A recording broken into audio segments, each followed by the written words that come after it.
हा व्हिडिओ ना मी तुमच्याबरोबर शेअर करायचा राहिला होता.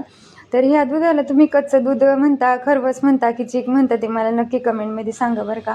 तर मी 1 लिटर ना गाईचं दूध घेतलं होतं आणि त्याच्यामध्ये ना एकच ग्लास म्हणजे कच्चं दूध जे आहे ना ते मिक्स केलं होतं आणि त्याच्या अंदाजानुसार आपल्याला कमी गोड किती गोड लागतं ना आपल्याला त्या अंदाजाने मी 1 मोठी वाटी साखर घेतलेली आणि थोडीशी वेलची जायफळाची पूड टाकलेली आणि मस्त अशी साखर वितळेपर्यंत ना चमच्याने हलवून घेतलं आणि गॅसवरती मोठा टोप ठेवला. त्याच्यात ना आपण कुकरमध्ये जाळी ठेवतो ती कुकरची जाळी खाली ठेवली आणि त्याच्यात थोडंसं पाणी टाकून तो चिकाचा टोप मी त्या टोपात ठेवला आणि वरून आहे ना चिकाच्या टोपावर पण झाकण ठेवायचं आणि मोठ्या टोपावर पण झाकण ठेवायचं.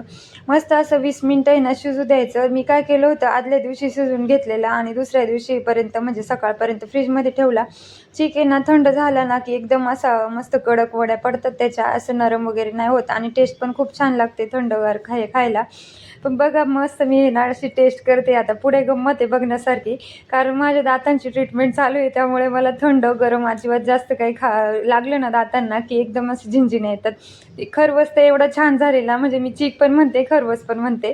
तर तुम्ही काय म्हणता ते मला नक्की सांगा. बघा मला एवढे हसायला येत होते ना, दातांना कणके बसत होते तरी पण मला एवढं ते खायची इच्छा होती, कारण मला आणि माझ्या अभिला ना खूप खरवस आवडतो, गोड खूप आवडतं आम्हाला. तर चला भेटूया पुढच्या व्हिडिओमध्ये.